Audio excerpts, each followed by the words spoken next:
All right. What's up, everybody? Testing, testing, one, two, three, all of that fun stuff. This is my first of regularly scheduled live streams to Draw with Josh live, and today we're going to tackle some exercises from the DrawaBox.com curriculum. All right.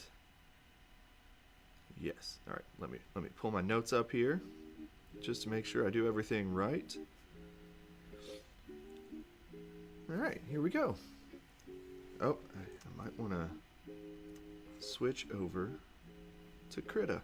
All right, so this is Krita. It's an open source free drawing program, and it is my personal favorite.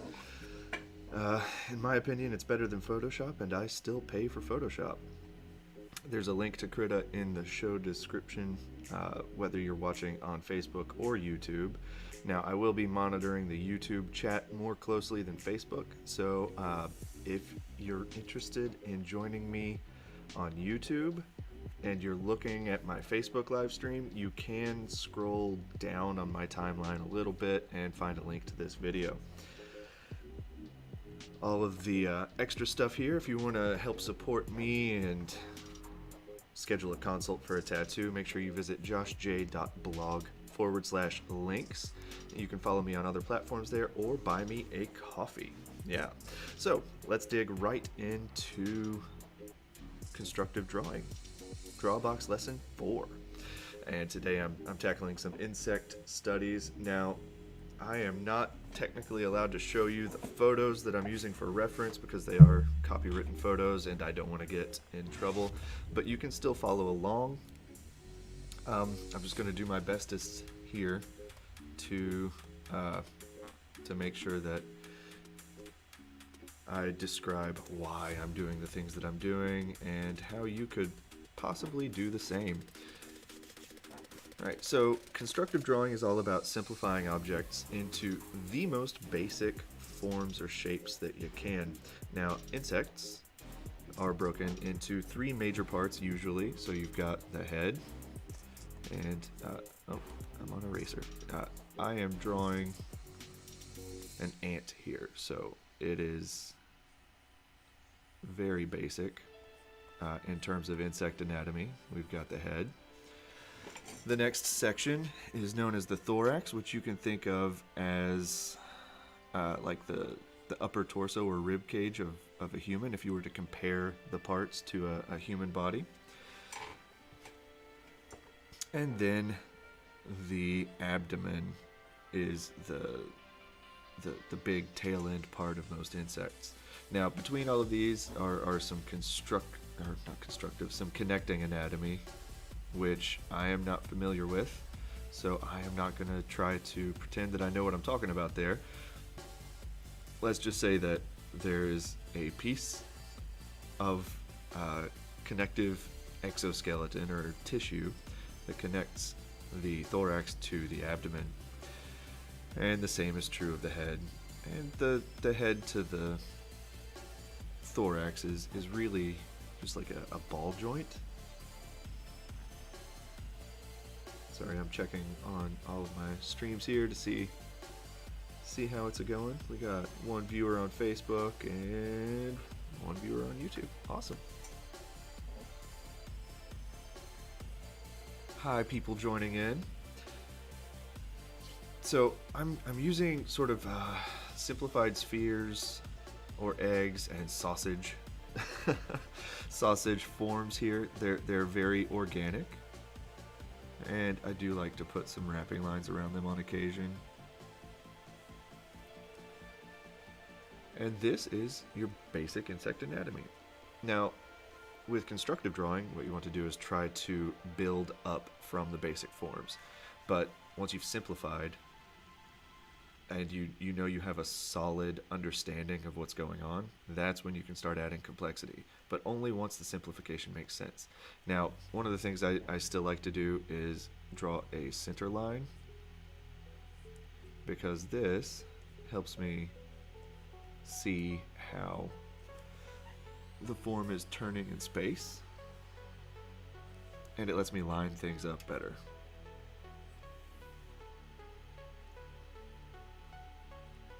Looks like the center line's coming Down and twisting on that. And wrapping around the back of that abdomen. Alright, now that I have the center line, I want to identify where all of the legs are going to connect, even the ones in the back, on the back side of the insect here. So I'm just going to draw simple like connection points, and they all almost touch. Now, what's interesting about insects, if you again compare their anatomy to a human's, these are all technically arms instead of legs because our legs extend from our hips or abdomen area. An insect, it's like they have 6 arms protruding from their chest, typically. Now, I drew some mantis studies the other day, and that threw me way off. So mantoids or mantids, mantids have a really complex thorax anatomy. So they have like 3 different sections of thorax, and then the last section of thorax is fused with the abdomen. It's weird. Yeah, sorry, got distracted there talking about mantids.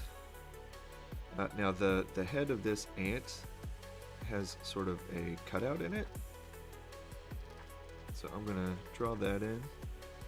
I'm removing some material from what I had originally sketched, just trying to identify some of the edges and add complexity slowly.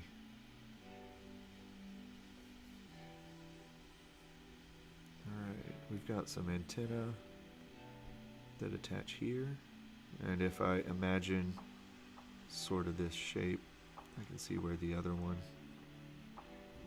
would connect on the back side of the head. I think a good friend of mine, Chris, told me as he was studying some Marshall Vandruff perspective, like understanding perspective is knowing where the ear on the opposite side of the head is. The same is true for insects. So this is me studying perspective and constructive drawing here by trying to understand where this antenna would connect on the opposite side of the head.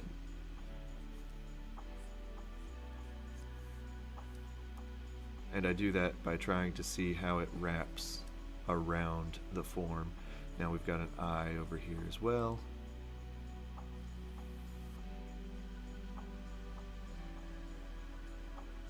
Alright, and you can see here my perspective is off, and I'm trying to catch that during the constructive phase. So perspective tends to follow the same lines. So if I draw straight across here, straight across here, straight across here and here, the eye on the opposite side would fall somewhere right about there. Now it's not important to draw that other eye in like it was this antenna, so I am going to lightly erase that, but I want to make sure that I understand where it is. Alright, that's looking pretty good for the head. So now I'm going to draw the arm sections, or leg sections. And you notice that I'm drawing through, so even though this section of leg goes behind the second section of leg, I'm trying to draw the whole section along with the joint connection here.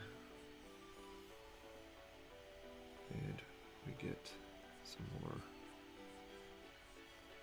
here. Like a ball joint right there. There we go. Moving right along, go on to the next section. And I'm imagining sort of a cylinder here. It's coming towards me, attaching to another cylinder, a very narrow one, and finally going on into this little almost hairy section of leg. Last, cylinder. Sort of a sausage-ish shape. Another cylinder. Huh. 1, 2, 3, 4, 1. Okay. So there's a little bit of complex anatomy in here, in the middle leg, that I think I might have missed. I'm really not sure what it's doing there. So what I want to do is try to understand that, because it's a puzzle. And what I think is happening is we've got a very foreshortened section of leg moving down right here. So I'm going to clean up this drawing a bit. This is the beauty of digital. I can clean up as I'm working. All right. Now, I think there's another section of leg going up, so it goes like that. You get a nice V shape here, and then it goes back down. I'm gonna clean that up too. So I think that's what's happening in here, to get all of the articulating pieces of leg that I need. Could be wrong. I don't know. And let's see. Still have my eraser. Good deal. Oh, Happy New Year, everybody. Sorry, I should have probably started with that. All right, so 1, 2, 3. The last section is going to be a longer version of these furry leg pieces. Yeah. All right, let's clean this up a little bit. All right. Now, I need to do the same for the back legs. Now, I'm not going to worry about constructing everything, but I do want to lightly sketch the legs in while thinking about where they connect. And on my reference, I cannot see this leg at all. So I'm going to sort of try to imagine where it is and why it's not showing. So I'm going to say it sort of moves straight away from me, comes up behind the neck ball joint here, and then comes behind the head. That's good enough. But you can see already that this is turning into something that has real structure and form to it. It's not something that looks like it would fall over. I can tell where everything is. I can tell where it's moving in space, and that's because I constructed it and I'm building on top of it. I'm not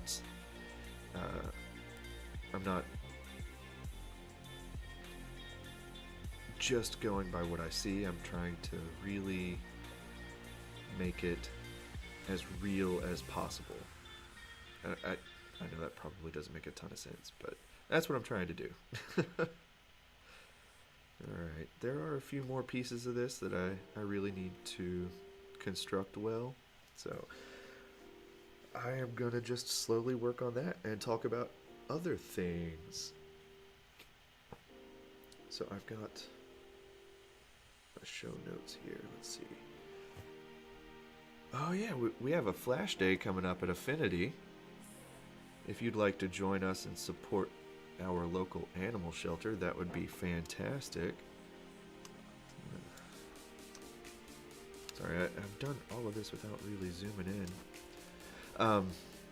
So on the 15th, we are going to be doing a flash event to support the Tri-County Animal Shelter, and hopefully we can raise some money to sponsor some animals. Now, for every animal we sponsor, sorry, I'm switching to a felt tip pin here. For every animal we sponsor, we are donating a gift certificate to our amazing supporters. Alright, so looking at this insect, we've got a bigger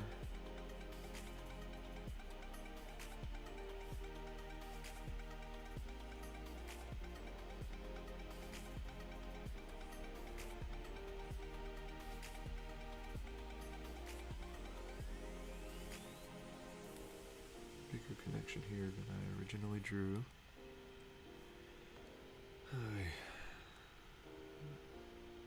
But yeah, we're doing this flash event because we are all animal lovers here at Affinity.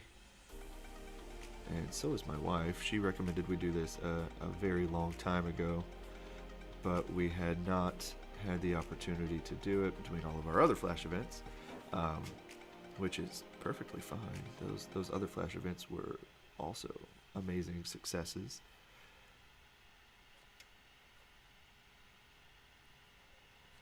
Alright.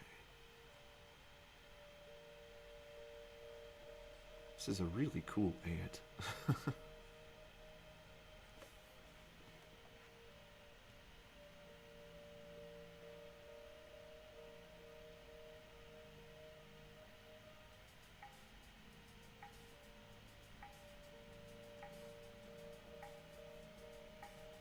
Sorry, I was checking messages. Let's see. We've got a little bit of a different anatomy here than what I drew with the sausage shape, but it's pretty close, which is the point. As long as it's close. The back of the head here is doing some different shapes too. We actually have what looks like a cutout where this ball joint connects. And the ball joint doesn't look like a ball joint on this side. Ooh, we have some armor on the back that I did not draw in either. In just a second. Let's switch back to my favorite mechanical pencil brush. And now, let's see if we can get this big exoskeleton plate drawn on. And I can be very sketchy with it. Alright, it comes forward, covers up the top of the leg connections, goes up. Now this has some spikes on it too. I am not drawing the spikes, not because I can't, but I think it would complicate the drawing a bit for what I'm trying to illustrate here. And this exoskeleton comes back. And it looks like there's a protrusion from the top, following this same perspective. So I want to, there we go. I want to make sure that I get my perspective right. There we go. And that comes down and follows sort of this center line shape.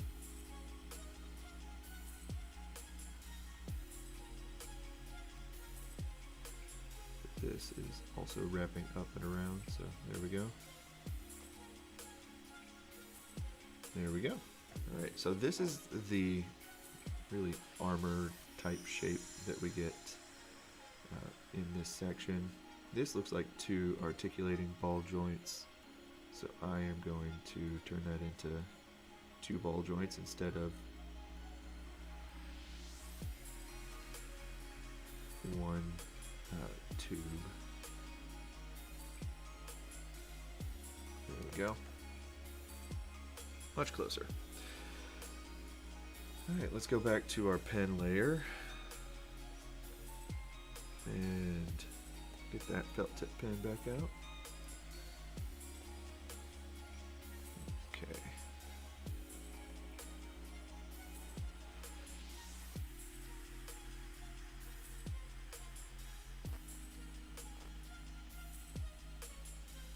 Got a really bright specular highlight on the eye right here. So I want to sketch that in so that we can see it. Looks like there's some sort of shape right here on the head that is worth at least lightly sketching in so that I can maybe possibly play around with that later. And I might add the spikes when we're all said and done. We'll see. Right now I've been live for about 25 minutes.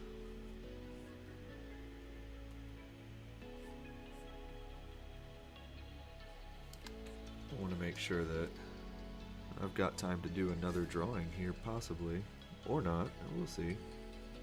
I might not have time to do another drawing.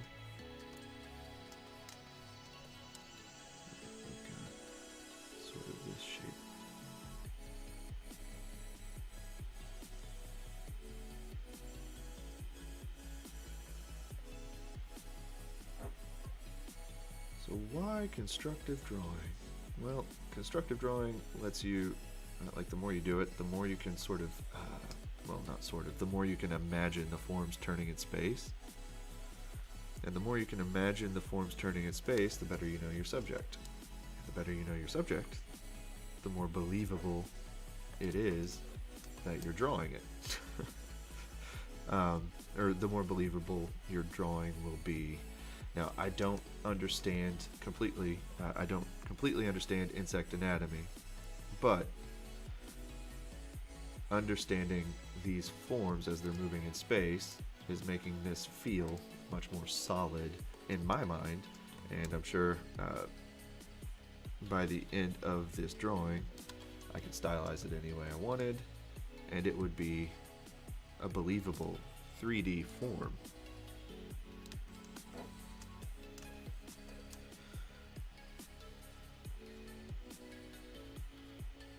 Even if it's not anatomically correct, it would be a believable form, which is kind of funny if you think about it. Like, if it's not anatomically correct, how can it be believable?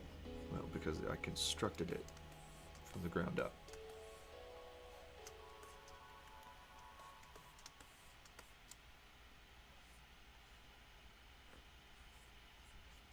Sorry, like this stage of inking is really just tracing and making decisions about which lines I want to build, which lines I want to clean up, which lines I want to hide. Let's pretend I know what I'm talking about with this insect joint right here. And I'm going for the big shape with these furry little foot sections. That's the best way I can describe it. So I'm focusing on the big shape, like the gesture, not necessarily all of these little hairs in here. It's the same way you would draw hair on a human. You focus on the big shape and then take it from there. Sorry, checking my messages one more time.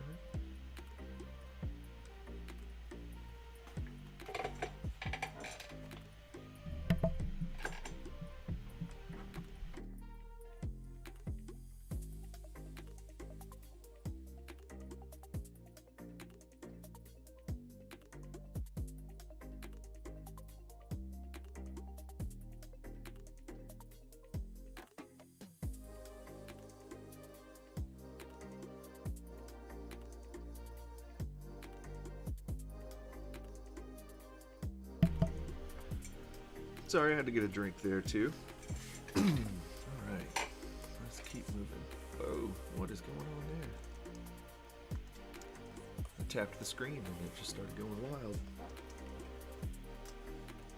Alright, let's continue with this next plate of weird bug armor. So this one goes under that one and wraps over this leg section, which shoots right out of it.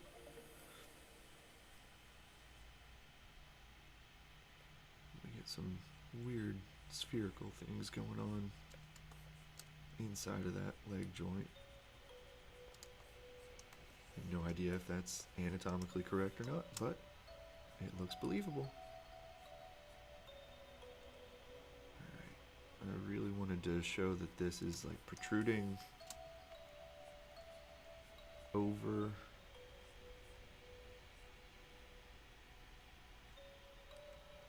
Would that go in front or back? Actually, from this angle, you wouldn't really be able to tell. It would just be a part of it. Over here, though, you can see this hooking out and overlapping. So this is actually really important to discuss. Whenever you have overlapping shapes, this right here would be considered a tangent. So when things sort of go together like so, or if it looks like they just touch, you lose depth. So here I would try to turn that into more of a T shape, just to show which piece was in front of the other one. Now, it's not something that I was thinking about over here, but right here, it's sort of important to note. I want that to protrude from this.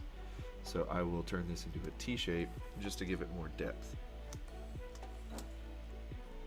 I like to try to avoid tangents as much as possible, just because they confuse the eye. Even if that's what you're seeing in your reference, that doesn't mean it's the best design decision.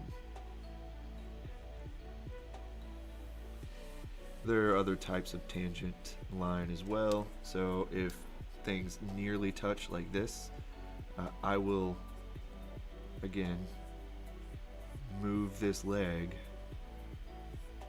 as a design decision to avoid having this line touch this line, because it gets confusing.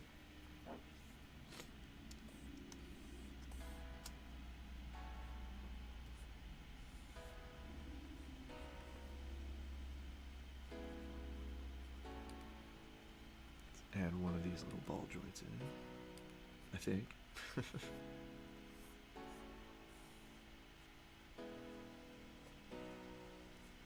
So if this were an actual study that I were doing, I would actually try to pull up like close-ups of the leg. But as a demonstration for construction, this is I think going really well. Yeah, I'm happy with that so far.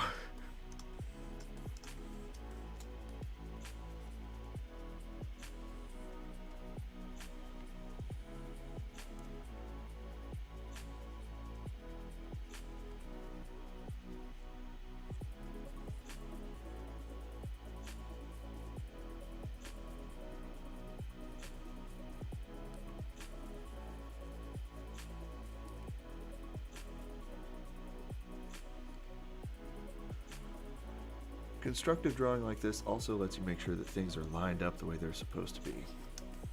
So a really common rookie mistake is having a line that does not pick up where it's supposed to on the other side of an object.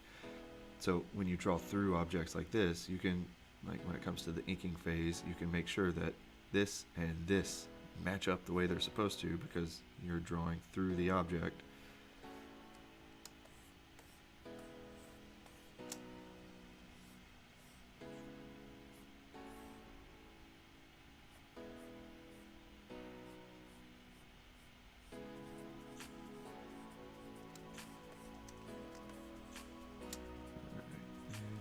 Sketch this in really lightly on the other side to imply that it's there.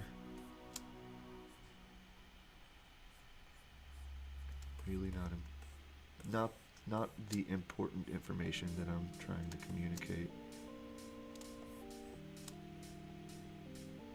I really don't like that there's no hint of a leg over there, so this is another design decision that I made, just tossing in the implied line there that, oh, there's something back there.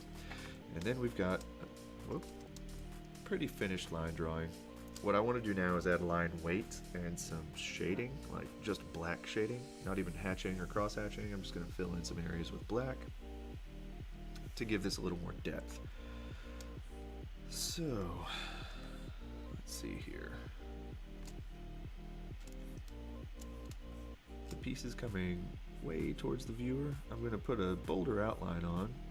Now this is part tattoo artist trick, parts comic book artist trick, parts inking trick in general. We've got a bolder outline. It brings an object forward, especially if it's bolder than the object behind it. So I'm not going to try to super bold the head here. I do want it cleaner. And give it some texture in the process.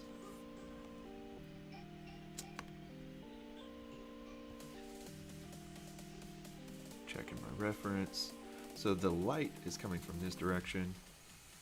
So we're getting sort of a black shadow right here. I'm going to make my pen a bit bigger so that I can fill the area faster.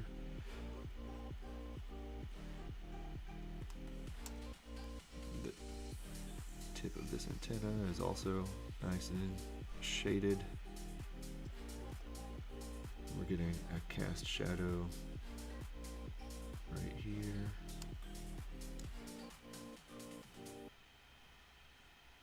All of this is blacked in.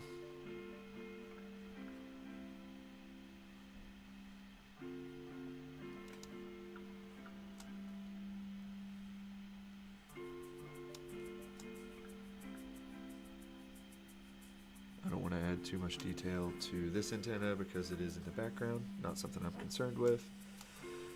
This leg is coming way forward, so I want it to be very bold, like to compete with that antenna up there. I'll even add some texture to the outer edge of his foot, shading this ball joint.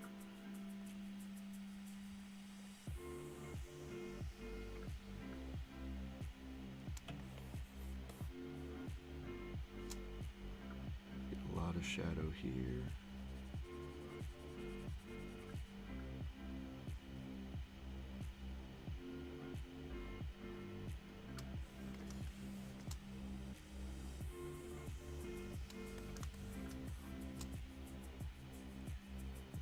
Like this is casting a shadow down onto that.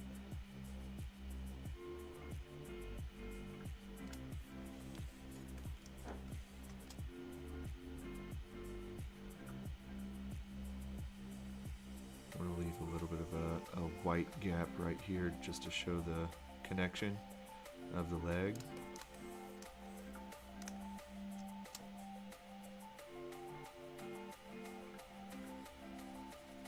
Not worried so much about it right here.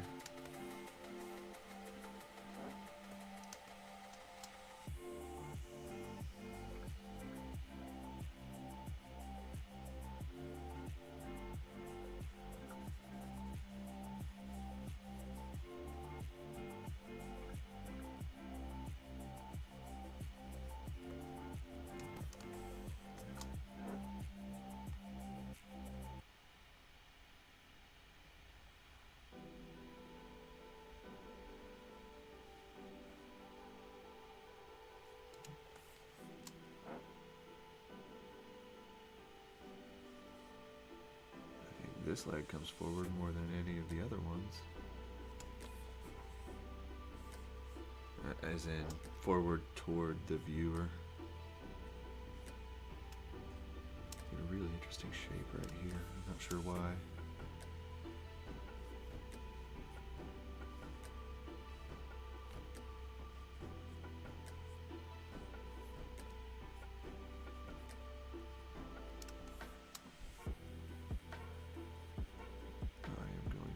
This a very bold shape.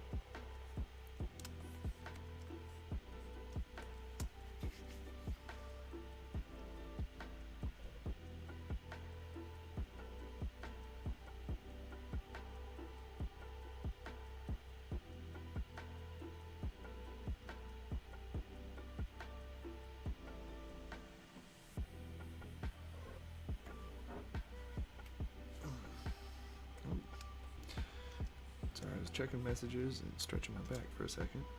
This eye has I mean, it's a very dark eye. It is not completely black though, and we've got a very bright specular highlight. And it looks very large, but that's mostly because ants are very small. This specular highlight right here would be next to nothing on you or me. But on an ant, it looks absolutely massive.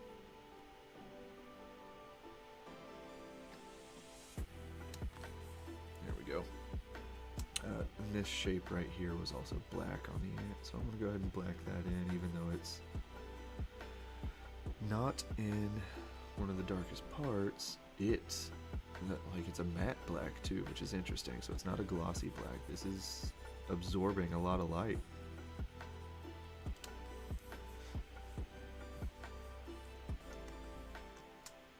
like we've got sort of a rim shadow here with some reflected light hitting this edge of the carapace shell going on here.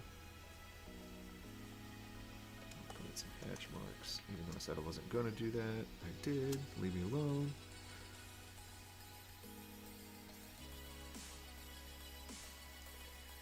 Shadow's coming down. This is almost completely in shadow, but not completely. So I just want to identify where that edge is.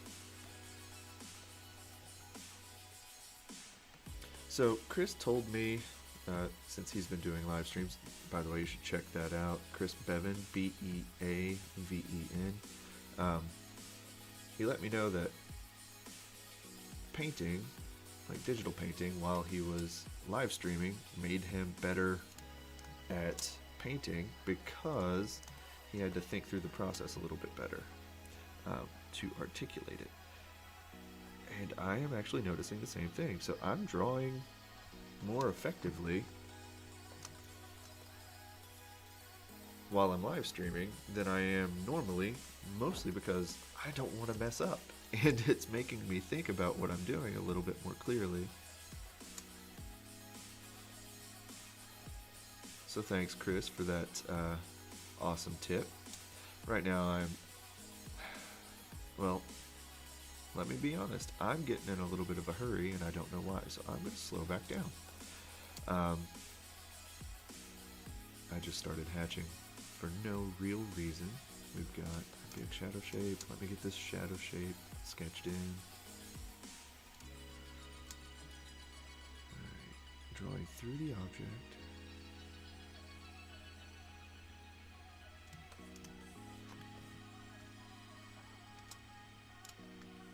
Make sure that lines up, because it doesn't. Alright, so I'm going to just black this in.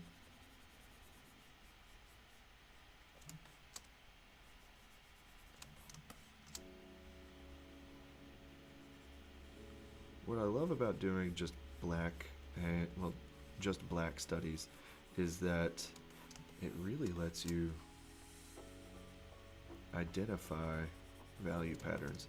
So this is looking super graphic, all because I'm going for well, I'm not even going for a graphic feel. I'm just trying to identify the shadows and make sure that there aren't any lost tangent edges in here, making sure that the forms are solid with just a black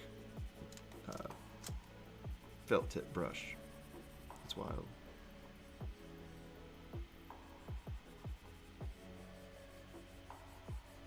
Also lets me see how awesome that photograph is, due to the quality I'm able to see in the shading and hatching.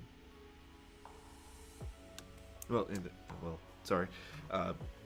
That was me not filtering what I was trying to say and getting confused in my head. I was thinking hatching, not really sure what I was trying to say, but yeah, I really like this photograph. If you're curious about the photographer for this insect study, I will put a link in the YouTube video description. It's a Flickr account that was recommended through DrawaBox.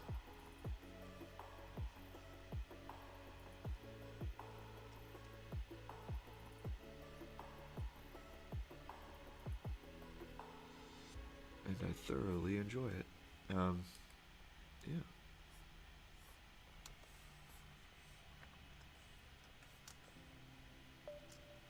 Alright, now that I have identified all of the blackest blacks, I am going to focus on getting some of the hatching in, building and cleaning some more lines, and in the process I'm going to chat about some other stuff.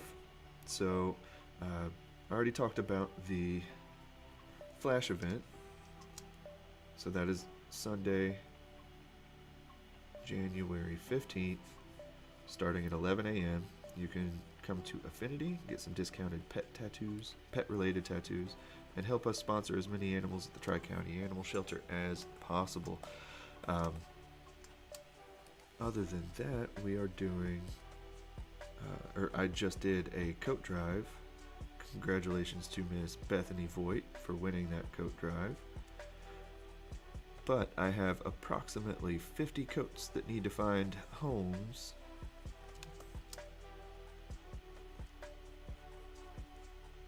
And I'd rather give them straight to people than an organization where they'll sit on a shelf. Now, if I have to give them to an organization, that is fine. I'm going to do my best to find the most effective charitable organization locally that I possibly can. So if you have any advice on that front, that'd also be appreciated. If you know of a great charitable organization in the Round County, Kentucky area, let me know so that I can donate these coats to someone who's going to make sure they get to the people who need them instead of letting them sit on a shelf or a clothing rack somewhere. Like, yeah, I don't want that.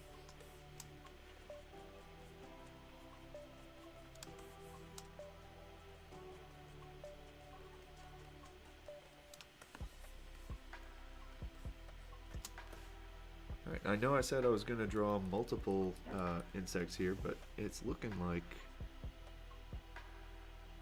there is no way that I'd be able to finish another one.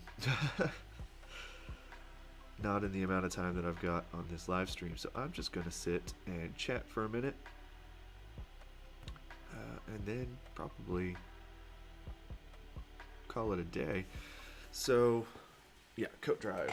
I need recommendations on where to donate these, unless you need a coat. If you need a coat, send me a message however you can. Probably through Facebook is the easiest way, or email me at email@joshj.blog, and let me know if you need a coat, and I will make sure you get one. That way, you don't have to comment on anything publicly. You don't have to be afraid or ashamed. Just let me help people stay warm. I want people to stay warm. So yeah, let me know. And if you know of a good, effective charitable organization in the Round County, Kentucky area, let me know so that I can donate the rest of these coats on Thursday or Friday this week to someone who will make sure that they get where they need to be. Oh, here's a big announcement. Saved it for the end. We now have to charge sales tax on tattoos in the state of Kentucky. That is the standard 6% sales tax. Yeah, we're still hammering out the details on that. But be forewarned, there will possibly be sales tax on your next tattoo session, unless we can find a way to make this work for our customers and the tattooers. We might just have to quote tattoos with the sales tax included. I don't know. We'll figure it out.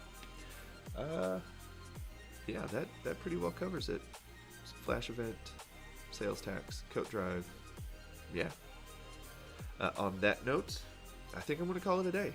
This was actually a whole lot of fun. It helped me think through the process of drawing these constructive insect drawings. So let me get this nice and big. This is the result of today's session. Yeah, I'm pretty happy with it. All right. Yeah, so thanks for watching. Again, make sure you visit joshj.blog/links if you'd like to schedule a consult for your next tattoo. Follow me everywhere else that I am, or if you want to buy me a coffee. And if you're watching this on YouTube, don't forget to like, subscribe, mash the notification bell, and then share this video with all of your friends. Absolutely all of them. Yeah. So until next time, keep drawing, everybody, and this was an absolute blast. Thank you.